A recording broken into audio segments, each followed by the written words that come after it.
Vlogs Kannada. ಎಲ್ಲರೂ ಹೇಗಿದ್ದೀರಾ? ಇವತ್ತು ಬೆಳಗ್ಗೆಯಿಂದ ವ್ಲಾಗ್ನ ಶುರು ಮಾಡ್ತಾ ಇದ್ದೀನಿ. ಇವತ್ತು ಬಂದು ಭಾನುವಾರ. ಏನು ಹಂಗೆ ನೋಡೋದು ನೋಡಿ, ಮಾತಾಡ್ಸಿದ್ರೆ ನಗೋದು. ಇವಾಗಂತೂ ತುಂಬ ಸೆಕೆ ಅಲ್ವಾ. ಸಮ್ಮರ್ ಶುರುವಾದ್ರಂತೂ ಇರಲಿಕ್ಕೆ ಆಗಲ್ಲ, ಎಲ್ಲೋದ್ರೂ ಸೆಕೆ ಆಗ್ತಿರುತ್ತೆ. ನಮಗೆ ಸ್ವಲ್ಪ ಇರಿಟೇಷನ್ ಆಗ್ತಿರುತ್ತೆ ಕೂದಲೆಲ್ಲ ಬಿಟ್ಬಿಟ್ರೆ. ಇನ್ನು ಮಗುಗೂ ಜಾಸ್ತಿ ಆಗುತ್ತೆ ಅಂತ ಹೇಳ್ಬಿಟ್ಟು ಈ ಥರ ದಿನಕ್ಕೊಂದೊಂದು ಜಡೆ ಹಾಕ್ಲಿಕ್ಕೆ ಶುರು ಮಾಡ್ಕೊಂಡ್ಬಿಟ್ಟಿದ್ದೀವಿ. ಒಂದಿನ 2 ಜುಟ್ಟು, ಒಂದಿನ 1 ಜುಟ್ಟು, ಈ ಥರ. ಇವತ್ತು ನೋಡಿ ನಮ್ಮಮ್ಮ ಈ ಥರ ಹಾಕಿರೋದಕ್ಕೆ ಕೃಷ್ಣನ್ ಥರ ಕಾಣಿಸ್ತಿದ್ದಾರೆ ಇವತ್ತು ಅಂತ ಹೇಳ್ತಾ ಇದ್ರು. ಕೃಷ್ಣನ ನೀವು ಹ್ಞೂ ಅಂತ. ಆಮೇಲೆ ಇನ್ನೊಂದೇನು ಗೊತ್ತಾ, ಜಾಣಗೆ ಇವಾಗ ಹಲ್ಲು ಬರ್ಲಿಕ್ಕೆ ಶುರುವಾಗಿದೆ ಆಯಿತಾ. ಕೆಳಗಡೆ ಬರ್ತಾ ಇದೆ ಚಿಕ್ಕದಾಗಿ, 2 ಬರ್ತಾ ಇದೆ. ಸುಮಾರು 7 ತಿಂಗಳಿಗೆ ಬಿತ್ತು, ಆವಾಗಲೇ ಹಲ್ಲು ಬರ್ಲಿಕ್ಕೆ ಶುರುವಾಗ್ಬಿಡ್ತು. ಕೆಳಗಡೆ ಬರ್ತಿರೋದ್ರಿಂದ ಅಮ್ಮ ಬೆಣ್ಣೆಗಡಿಗೆ ನೋಡ್ಕೊಂಡು ಬರ್ತಿದೆ ಅಂತ ಹೇಳ್ತಾ ಇದ್ರು. ಸಾಮಾನ್ಯವಾಗಿ ಹಳ್ಳಿ ಕಡೆ ಎಲ್ಲ ಹೇಳ್ತಾರೆ, ಕೆಳಗಡೆ ಹಲ್ಲು ಬಂದರೆ ಬೆಣ್ಣೆಗಡಿಗೆ ನೋಡ್ಕೊಂಡು ಬರುತ್ತೆ, ಮೇಲ್ಗಡೆ ಹಲ್ಲು ಬಂದರೆ ಭೂಮಿ ನೋಡ್ಕೊಂಡು ಬರುತ್ತೆ ಅಂತ ಹೇಳಿ. ಓನಾ ಮಾತಾಡ್ಕೊಡ್ದೆ ನಾನು ಜಣು ನೋಡಿ, ಪುಟ್ಟದಾಗಿ ಬರ್ತಿದೆ ಆಯ್ತಾ. ನಾವೇನಾದ್ರೂ ಹಿಂಗೆ ವಿಡಿಯೋ ಮಾಡ್ಕೊಳ್ಳೋಣ ಅಂತೇಳಿ ನೋಡಿದ್ರೆ ಬಾಯ್ ಬಿಡಲ್ಲ, ಮುಚ್ಚಿಬಿಡ್ತಾರೆ, ಹಿಂಗೆ ತೋರ್ಸಲ್ಲ. ನೋಡೋಣ ಅಮ್ಮಮ್ಮ ಏನು ಮಾಡ್ತಿದ್ದಾರೆ ನೋಡಿ. ಅಮ್ಮಮ್ಮ ಎಲ್ಲಿದ್ದಾರೆ ಅಂತ ಗೊತ್ತಾಗ್ಬಿಡುತ್ತೆ ಹಿಂಗೆ ತಿರ್ಗೋದು ಅಡುಗೆ ಮನೆಗೆ. ಅಮ್ಮ ಇವತ್ತು ಬೆಳಗಿನ ಬ್ರೇಕ್ಫಾಸ್ಟ್ಗೆ ನಾನ್ ವೆಜ್ ಮಾಡಿಬಿಟ್ಟಿದ್ರು. ಗಟ್ಟಿ ಕೋಳಿ ಬರುತ್ತೆ ನೋಡಿ, ಅದ್ರದ್ದು ಸಾಂಬಾರು ಮಾಡಿ ಸ್ವಲ್ಪ ಇಡ್ಲಿ ಮಾಡ್ತಾಯಿದ್ರು. ಇಡ್ಲಿ ಮತ್ತು ಚಿಕನ್ ಸಾಂಬಾರು ಕಾಂಬಿನೇಷನ್ ಚೆನ್ನಾಗಿರುತ್ತಲ್ವ, ಎಲ್ರಿಗೂ ಇಷ್ಟ ಆಗುತ್ತೆ. ಹಾಗಾಗಿ ಅದನ್ನು ಮಾಡಿದರು. ಇನ್ನು ನನಗೆ ಅಂತ ಹೇಳ್ಬಿಟ್ಟು ರಾಗಿ ಗಂಜಿ ಮಾಡಿ ಅದಕ್ಕೆ ಕ್ಯಾರೆಟು, ಸೌತೆಕಾಯಿ, ಮೊಸರೆಲ್ಲನೂ ಹಾಕಿ ರೆಡಿ ಮಾಡಿಟ್ಟಿದ್ರು. ಅದಕ್ಕೆ ನಾನು ಡ್ರೈ ಫ್ರೂಟ್ಸ್ನ ಪೌಡರ್ ಮಾಡಿ ಇಟ್ಕೊಂಡಿರ್ತೀನಲ್ವ, ಅದನ್ನು ಸೇರಿಸ್ಕೊಳ್ತಾ ಇದ್ದೀನಿ. ಈ ರಾಗಿಗೆ ಏನು ಗೊತ್ತಾ, ನಾನು ಎಲ್ಲ ಥರ ಕಾಳುಗಳನ್ನೆಲ್ಲ ಸೇರಿಸಿ ಪೌಡರ್ ಮಾಡಿ ಇಟ್ಕೊಂಡಿರೋದು. ಹೆಲ್ದಿ ಬ್ರೇಕ್ಫಾಸ್ಟ್ ಚೆನ್ನಾಗಿರುತ್ತೆ. ಒಂಚೂರು ಇವತ್ತು ನಾನು ಉಪ್ಪಿನಕಾಯಿ ಹಾಕ್ಕೊಂಡೆ, ಯಾಕೋ ಉಪ್ಪಿನಕಾಯಿ ಒಟ್ಟಿಗೆ ತಿನ್ನಬೇಕು ಅಂತ ಅನ್ನಿಸ್ತಾ ಇತ್ತು. ಹಾಗಾಗಿ ಇನ್ನು ಇಡ್ಲಿ, ಸೌತೆಕಾಯಿ ಮತ್ತು ಕ್ಯಾರೆಟು ಎಲ್ಲನೂ ಕೂಡ ಅಮ್ಮ ಸ್ವಲ್ಪ ಕಟ್ ಮಾಡಿಟ್ಟಿದ್ರು. ಕ್ಯಾರೆಟ್ ಅಲ್ಲ, ನಿಂಬೆಹಣ್ಣು ಮತ್ತು ಈರುಳ್ಳಿ. ಇನ್ನು ಚಿಕನ್ ಸಾಂಬಾರು ಕೂಡ ರೆಡಿಯಾಗಿದೆ ನೋಡಿ. ತುಂಬ ಚೆನ್ನಾಗಿ ಮಾಡ್ತಾರೆ ನಮ್ಮಮ್ಮ ಗಟ್ಟಿ ಕೋಳಿ ಸಾಂಬಾರ್ನಂತೂ. ನಾನು ಮಧ್ಯಾಹ್ನ ಯಾವಾಗ ಆಗುತ್ತೆ ಅಂತೇಳಿ ಇವತ್ತು ಕಾಯ್ತಾ ಇದ್ದೆ. ಇನ್ನು ಜಾಣಗೂ ಕೂಡ ಬೆಳಗಿನ ತಿಂಡಿ ರೆಡಿ ಆಯಿತು. ಇನ್ನು ನಾನು ಸಾಮಾನ್ಯವಾಗಿ ಯಾವಾಗಲೂ ಅಷ್ಟೇ ಹೊರಗಡೆ ಕರ್ಕೊಂಡು ಬಂದೇ ತಿನ್ನಿಸೋದು, ಇದನ್ನೇ ರೂಢಿ ಮಾಡಿಬಿಟ್ಟಿದ್ದೀನಿ. ನಮ್ಮ ಮನೆ ಹತ್ರ ಸ್ವಲ್ಪ ಮಕ್ಕಳೆಲ್ಲ ಆಟ ಆಡ್ತಾ ಇರ್ತಾರೆ. ಇವಾಗ ಸಮ್ಮರ್ ಅಲ್ವಾ, ಎಲ್ರಿಗೂ ರಜಾ ಕೊಟ್ಟಿದ್ದಾರಲ್ಲ, ಹಾಗಾಗಿ. ಇನ್ನು ಗಾಡಿ ಓಡಾಡೋ ಸೌಂಡ್ ಅಂದರೆ ಜಾಣಕ್ಕೆ ತುಂಬಾ ಇಷ್ಟ. ಯಾವುದಾದ್ರೂ ಗಾಡಿ ಬಂದ್ರೇ ಅಂತೇಳಿ ಬಾಯಿ ತೆಗಿಯೋದು, ಇಲ್ಲ ಅಂದರೆ ತೆಗಿಯೋದೇ ಇಲ್ಲ ಅವರು. ಆ ಥರ ರೂಢಿ ಆಗಿಬಿಟ್ಟಿದ್ದಾರೆ. ಇನ್ನು ತಿನ್ನಿಸ್ಕೊಂಡು ಮೇಲ್ಗಡೆ ಬಂದೆ. ಅಷ್ಟರಲ್ಲಿ ಅಪ್ಪು ಕೂಡ ಬಂದರು. ಇದೇನು ಜುಟ್ಟು ಹಿಂಗೈತೆ, ಮಲಯಾಳಿ ಜುಟ್ಟು. ಕೃಷ್ಣ ಥರ ಕಾಣಿಸ್ತಾ ಇದ್ದಾರೆ ಮಲಯಾಳಿಲೇ ಓನಿದು ಜುಟ್ಟಿ. ಜಿಟ್ಟು ಮಮ್ಮ, ಜಿಟ್ಟು ಚೆನ್ನಾಗೈತಲ್ವಾ ಒಂಥರ. ಮತ್ತೆ ಕೃಷ್ಣ ಏನು ಬರ್ತಿದ್ದ ಮಗನೆ, ಬಂದ ತಕ್ಷಣ ಹಿಂಗೆ ಜಂಪ್ ಹೊಡ್ಕೊಂಡ್ಬಿಡ್ತಾರೆ ನೋಡಿ. ಅದು ಬೇಡ, ಹಾಕು ಕೆಳಕ್ಕೆ. ಪಾಪು ಊಟ ಮಾಡಿ ಸೇರು ನೋಡಿ. ನಾವು ಬೇಕು ಅಂದಾಗ ಸ್ಮೈಲ್ ಕೊಡಲ್ಲ ಇವರು, ಬೇಡ ಅಂದಾಗ ನಗ್ತಾರೆ. ಜಾಣುಗೆ ಅಂತ ಹೇಳಿ ಅಪ್ಪು ಫೀಡಿಂಗ್ ಚೇರ್ ತೊಗೊಂಡು ಬಂದಿದ್ದಾರೆ. ಇವಾಗ ಜಾಣು ಹೊರಗಡೆ ತಿನ್ನೋದನ್ನ ರೂಢಿ ಮಾಡ್ಕೊಂಡಿದ್ದಾರೆ ಅಲ್ವಾ. ಇನ್ನು ಮುಂದೆ ಹೋಗ್ತಾ ಹೋಗ್ತಾ ನಿನಗೆ ಎತ್ಕೊಂಡು ತಿನ್ನಿಸ್ಲಿಕ್ಕಾಗಲ್ಲ, ಕಷ್ಟ ಆಗುತ್ತೆ. ಈ ಥರ ಚೇರ್ ಆದರೆ ಇದರಲ್ಲಿ ವೀಲೆಲ್ಲ ಇರುತ್ತೆ, ಹಿಂಗೆ ತಳ್ಕೊಂಡು ಆಟ ಆಡಿಸ್ಕೊಂಡು ತಿನ್ನಿಸ್ಬೋದು ನೀನು. ಸ್ವಲ್ಪ ಎತ್ಕೊಂಡೇ ತಿನ್ನಿಸುವಂಥದ್ದು ಇರಲ್ಲ ಅಂತ ಹೇಳ್ಬಿಟ್ಟು ಈ ಚೇರ್ ತೊಗೊಂಡು ಬಂದಿರೋದು. ಅದಕ್ಕೆ ಏನೇನೆಲ್ಲ ಕೊಟ್ಟಿದ್ದಾರೆ ಅಂತ ಹೇಳ್ಬಿಟ್ಟು ಹಂಗೆ ತೋರಿಸ್ತಾ ಇದ್ರು. ಚೆನ್ನಾಗಿದೆ ಆಯಿತಾ, ನಿಜವಾಗ್ಲೂ ಚೆನ್ನಾಗಿದೆ. ಒಂದು 3 to 4 ಇಯರ್ಸ್ವರೆಗೂ ಕೂಡ ಇದನ್ನು ಯೂಸ್ ಮಾಡ್ಬೋದಂತೆ. ಅದರಲ್ಲಿ 5 ಇಯರ್ಸ್ ಅಂತ ಕೊಟ್ಟಿದ್ದಾರೆ. ನನಗನ್ಸಿದ್ದು ಒಂದು 3 to 4 ಇಯರ್ಸ್ವರೆಗೂ ಯೂಸ್ ಮಾಡ್ಬೋದು ಅಂತೇಳಿ. ಒಂದು ಕಡೆ ಕೂರಿಸ್ಬಿಟ್ಟಾದರೂ ತಿನ್ನಿಸ್ಬೋದು, ಇಲ್ಲಾಂದರೆ ವೀಲೆಲ್ಲ ಕೊಟ್ಟಿದ್ದಾರಲ್ವ, ಆ ಕಡೆ ಈ ಕಡೆ ತಳ್ಳಾಡಿಕೊಂಡು ಹೊರಗಡೆ ಎಲ್ಲ ತೋರಿಸ್ಕೊಂಡು ಕೂಡ ತಿನ್ನಿಸ್ಬೋದು. ಚೆನ್ನಾಗಿದೆ. ಇನ್ನು ಜಾಣು ಕೂಡ ಓಪನ್ ಮಾಡಲಿಕ್ಕೆ ಹೆಲ್ಪ್ ಮಾಡ್ತಾ ಇದ್ದಾರೆ ನೋಡಿ. ಕೊಡಲ್ವಾ ಪೇಪರ್ ಹಿಡ್ದಿದ್ದಲ್ಲ, ಕೊಡ, ತಿನ್ಬಾರ್ದು. ಕೊಡು, ಅದೆಲ್ಲ ಕೊಡು, ಅದೆಲ್ಲ ಕೊಡು.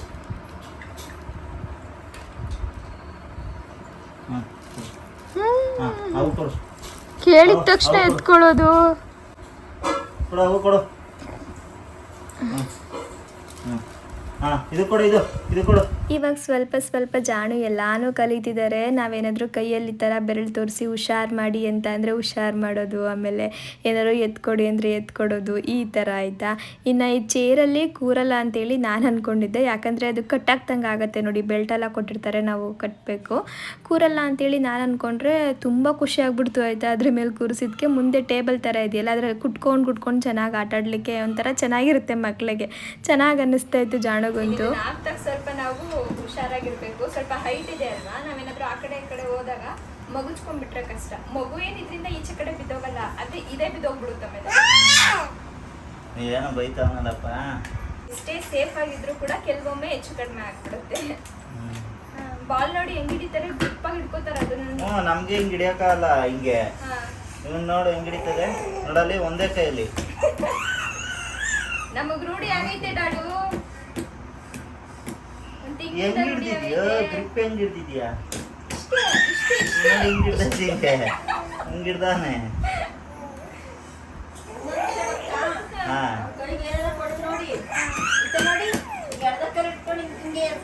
ತೂಕ ಹಾಕೋದು ಏನಾದ್ರು ಕೊಡಿ, ಹೆಂಗ್ ತೂಕ ಹಾಕ್ತಾನೆ ನೋಡಿ. ಇವಾಗ ಸ್ವಲ್ಪ ಹಪ್ಪಳ ಮಾಡ್ಬೇಕು. ಅಮ್ಮ ಬೇಸಿಗೆ ಶುರುವಾಯ್ತಲ್ಲ, ಅದಕ್ಕೆ ಹಪ್ಪಳ ಮಾಡ್ಬಿಡೋಣ ಅಂತೇಳಿ ತುದಿಗಾಲಲ್ಲಿ ನಿಂತವ್ರೆಲ್ಲಾನು ರೆಡಿ ಮಾಡ್ಕೊಂಡು. ಅದು ನೈಟಿ ಬೇರೆ ಮೇಲೆ ಸಿಗಿಸ್ಕೊಂಡು ಎರಡು ಕಾಲಲ್ಲೂ ನಿಂತಿದ್ದೀನಿ ಆರಾಮಾಗಿ. ಎರಡು ಕಾಲಲ್ಲಿ ಆರಾಮಾಗಿ ನಿಂತವ್ರದ್ ನೋಡಿ.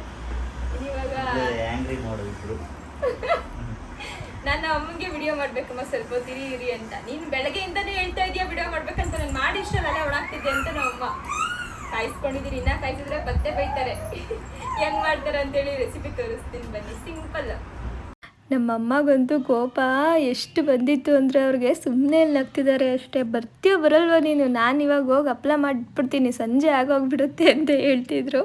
ಸರಿ ಅಂದ್ಬಿಟ್ಟು ಬೇಗ ಒಂಚೂರು ವಿಡಿಯೋ ಮಾಡ್ಕೊಂಬಿಡೋಣ ಅಂತೇಳಿ ಹಂಗೆ ಸುಮ್ಮನೆ ವಿಡಿಯೋ ಮಾಡ್ಕೊಂಡಿದ್ದೀನಿ. ನೀಟಾಗಿ ಮಾಡಲಿಕ್ಕೂ ಆಗಲಿಲ್ಲ, ಟೈಮ್ ಆಗುತ್ತೆ ಅಂತಿದ್ರು. ಸಾಮಾನ್ಯವಾಗಿ ಹಪ್ಳ ಮಾಡೋದು ಎಲ್ರಿಗೂ ಗೊತ್ತಿರುತ್ತೆ ಬಿಡು ಅಂತೇಳಿ ಅವರು. ನಾನೊಂದ್ಸಲ ರೆಸಿಪಿ ತೋರಿಸ್ತೀನಿ ಅಂತ. ಈಗ ಮಾಮೂಲಿ ನೀರಿಗೆ ಸ್ವಲ್ಪ ಜೀರಿಗೆ ಹಾಗೆ ಮೆಣಸಿನ್ಕಾಯಿ ಬರುತ್ತಲ್ಲ, ಅದನ್ನು ಹಾಕೊಂಡ್ಬಿಟ್ಟು ಒಂದು ಕುದಿ ಬಂದಮೇಲೆ ಹಿಟ್ಟು ಹಾಕಿ ನುಣ್ಣಗೆ ತಿರುಕೊಳ್ತಾ ಇದ್ದಾರೆ. ಮುದ್ದೆ ಮಾಡ್ತೀವಲ್ಲ ಆ ಥರನೇ ಮಾಡ್ಕೋಬೇಕು, ಆದರೆ ಇದು ಸ್ವಲ್ಪ ಗಟ್ಟಿಗಿರಬೇಕು.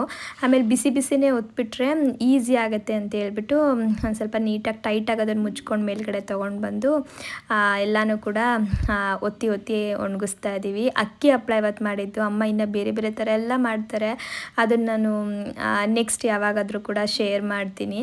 ಇನ್ನು ನಾವು ಹಪ್ಪಳ ಮಾಡ್ತಾಯಿದ್ರೆ ಜಾಣು ಆಡ್ತಾ ಇದ್ದಾರೆ ನೋಡಿ. ಮೇಲ್ಗಡೆ ಮನೆಯಲ್ಲೂ ಕೂಡ ಪಾಪು ಇದೆ ಆಯಿತಾ, ಅವ್ರದ್ದು ಎಲ್ಲ ಇದೆಯಲ್ಲ ಅದನ್ನೆಲ್ಲ ಇಟ್ಕೊಂಡು ಜಾಣು ಇವತ್ತು ಆಡ್ತಾ ಇರೋದು. ಇನ್ನೆಲ್ಲ ಕೆಲಸನೂ ಮುಗಿಸಿ ನಾನು ಫ್ರೀ ಆಗೋ ಅಷ್ಟರಲ್ಲಿ ಮಧ್ಯಾಹ್ನ ಆಗೇ ಬಿಡ್ತು ನೋಡಿ.